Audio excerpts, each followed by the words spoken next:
happened in last 2 years. So I'll try to keep it contextual, maybe a little fun too. And let's try to explore the aspect of innovation, especially in the way the processes can be captured.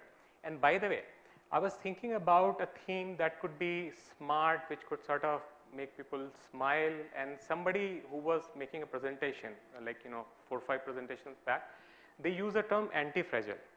Now, I kept thinking, what is that? But then I also realized that our industry was anti-fragile. In the last 2-3 years, our industry has really grown much. So I'm going to talk about some use cases for you. And let's begin. Let's see what do we have here. Now, of course, this is me. Well, I'll skip this. Already the introduction has happened. But let me talk about what we do, what kind of reach we have. So there are 1,15,000 organizations that we serve, 122 million learners, and 167 countries. Now, I'm going to talk about this specific offering we have, which is that popular. And it is actually used in so many ways, and I'm sure a lot of you are already using it. But because it is used in so many ways, today I'm going to talk about a novel usage, which has really picked up during COVID, especially the anti-fragile part that I'm going to talk about. Now, still, let's keep it basic. So let's talk about what's knowledge transition process, and many of you will relate to it.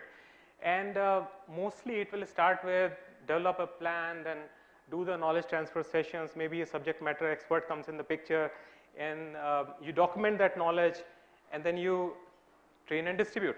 Now, what COVID has taught in last 2 years, probably we knew before that too, that and a great sports person said this, that everybody has a plan till the time you get punched on the face. Now, Tyson said that.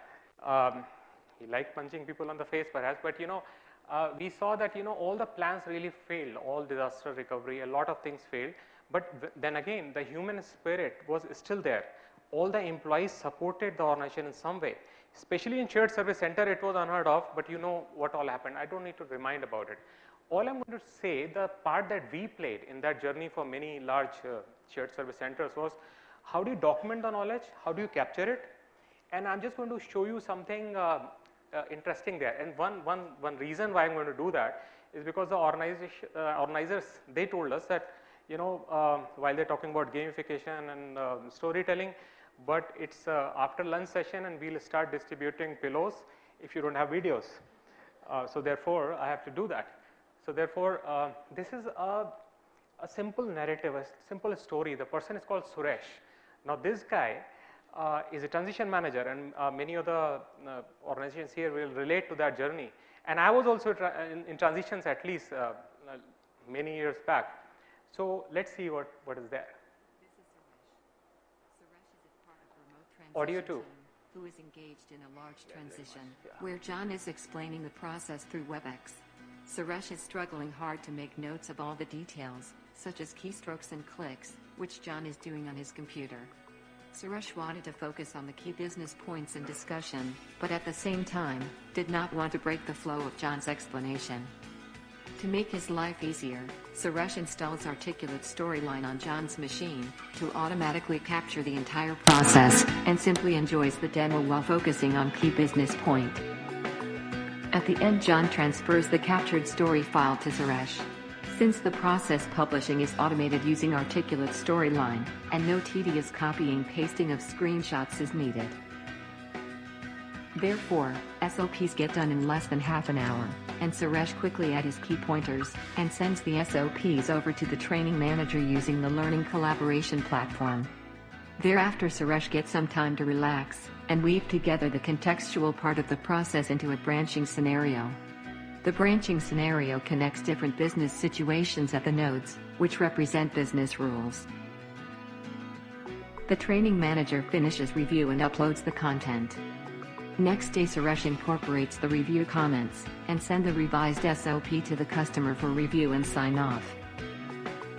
Customer sees that the SOP is available for his review. He is surprised to see the first time right knowledge capture in SOPs, with keystrokes level details and accuracy. No wonder. The SOP were captured accurately to the minutest detail using Articulate Storyline. The approval is immediate. Suresh sends the finalized SOPs to training manager, but what's more, he also sends videos, practice simulations and assessment workbenches for the same SOPs. The training manager makes all these SOPs, videos available to the agents, through the cloud-based knowledge distribution and tracking platform. It is Mike's first day on job, and the training manager has handed over a bunch of hardbound SOPs to him for process learning. Mike can feel the burden. However, the training manager comes back with graphic videos and simulators. Mike is so happy. Not only he learns the process business logics quickly, with the help of video SOPs, self-paced practice simulations, and assessments, but also becomes the best agent on shop floor. Suresh is relaxed for future changes, because no information is lost while editing the knowledge capture. Complete recording is preserved in Articulate story file. So Articulate helps Suresh to work smartly, and achieve first-time right knowledge capture. Various formats of detailed SOPs in a single click, quick customer sign-off, reusable files for plugging in SOP exceptions, and changes save time and effort. Okay, so now good for Suresh, isn't it? I mean, there's an after story. Suresh goes to a bar and gets drunk after this because, you know, he was so happy. And if you can relate to life of transition manager, it's pretty hectic. At the time, 2006, when I was part of a very large shared service center, I remember that we started facing some challenges in knowledge transfer already. Like, you know, no visas were available so easily and the cost was going up. But now the visas are not even, you can't even take appointments. It seems that you need 3 years before you get a new visa, especially for US. But anyways, let's just break down the 3 parts which you might have just related to individually sometimes, you know, not necessarily you relate to all the parts. So how does capture the process happen and how does the publish happen? I'd like to show you through a real recording which is really, which is going on. I couldn't do it on stage for you. So here is the part where you capture the process. Now what's going to happen here is a BFSI, or let's say just a finance process is being taken, and a subject matter expert will simply demonstrate that process. So just enjoy that for a bit, and this is where somebody will click that record button and the SME will start talking about what it is. So there's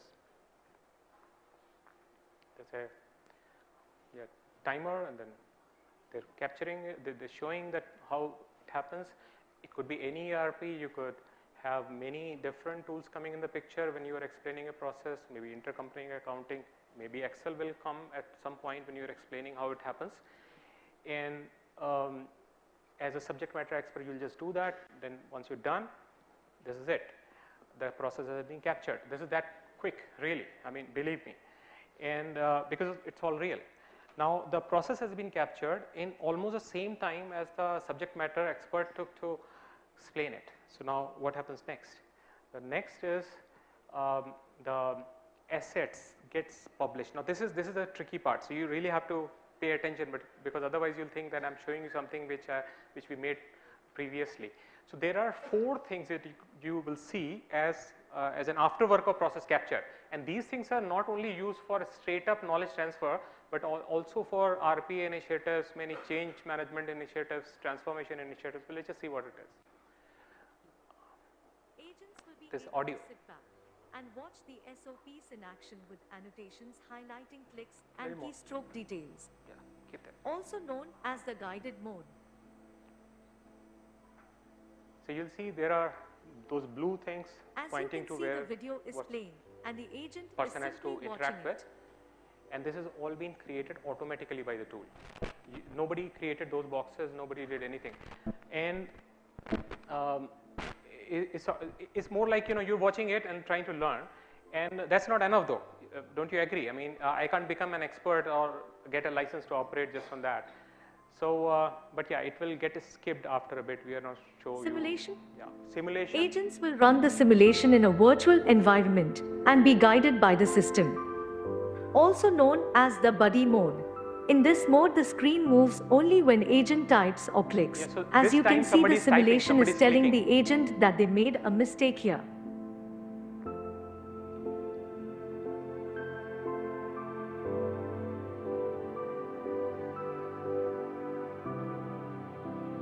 First you learn something, then you try it out, make your hands dirty, you gain confidence. You don't feel shy there. Assessment. Because, nobody's looking over you. Agents will work in virtual environment and be assessed on competency and accuracy with results. Also known as the blindfolded mode.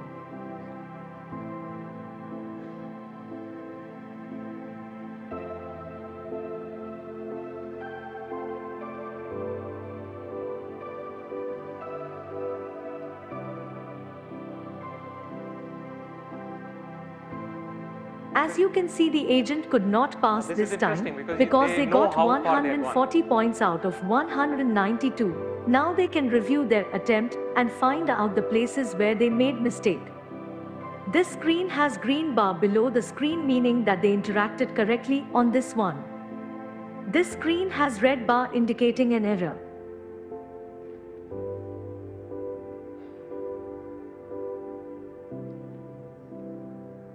Microsoft Word SOP. The printable Word SOP for learners as a handbook.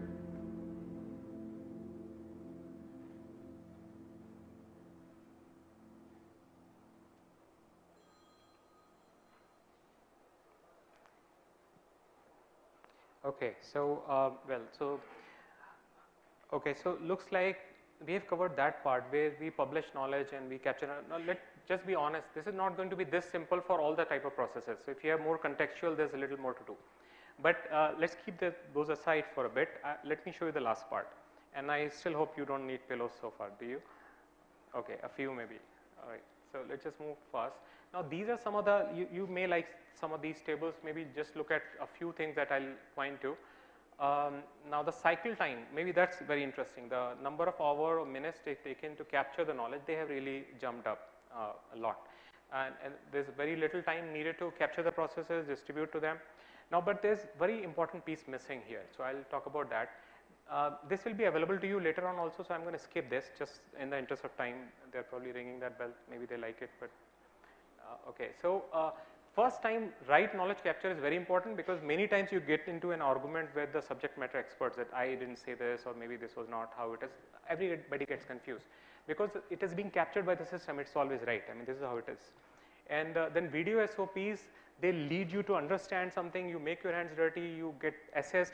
Now one big thing which is changing, by the way, is that attrition is also going to go down. Why? Because those learners who have to really pick all that load of knowledge, they were probably not too much in tune into learning anyways. And you were calling into their cortisol all the time, maybe saying, hey, you're not performing well on the job now, we trained you, so they leave. Now here you're probably calling in serotonin and dopamine, and also they're feeling happy, they're probably finishing in fast, it's a little gamified. So that's why this process really reduces the learning curve by a lot. I mean 23% is the conservative estimate. It lowers the cost of transition, the licenses are very, very inexpensive. The valuation of the organization went many $1 billion up. So we have an economy of scale available now, and the product is available in Indian market also. I'll just skip to the last part, just the last part, and I'm just going to pick one part here. The part where if I go to talk to shared services, they especially say that, you know, we have non-negotiable IT requirements, we have LMSs, we have very good systems, they have it. But the point is, can they work within the firewalls, and can you just have a local control on them? That's where this learning collaboration platform helps, which is also packaged together. And what you can do is, I'll just show 3 slides. The first part I'm showing that, you know, somebody who is an author or creator of knowledge, the SOPs, DTPs as you may call it, they are sort of putting it up somewhere, and then somebody can you know, approve it. That's the next step. Somebody can manage those SOPs. It could be any knowledge piece, by the way. I mean, you can just upload anything, and then the next stage is somebody can say, hey, this is good, so it can go to the learners, or it's not that great, and they can reject it with a comment, and that's what is happening here. Finally, the viewers really get a very well systematic, organized knowledge area where they can really use it for performance support also. What that means is, when they are up against a situation, customer support, or talking to, like, you know, any difficult problem on any process, they can just look up, and there is a very good artificial intelligence built into that. You may not always need it, but learning experience is the key here. And one last example, you will just relate to it. imagine two vectors. One is the organization's goal, and we are saying, hey, you need to learn BFSI, taxation, this and that. And this is another vector where the learner is saying, hey, it's difficult, maybe I want to learn some other subject. Now, there is one example in the industry, which is Netflix, where they have seen how to converge these two vectors. And that's the same kind of technology which is being used here for the organizations to assign the competencies and the system to pick up automatically and do auto recommendation to people who are trying to learn something. Now, that's the reason why the knowledge absorption picks up. Nobody gets threatened, and you really are enjoying the process of knowledge transition. And how great is that?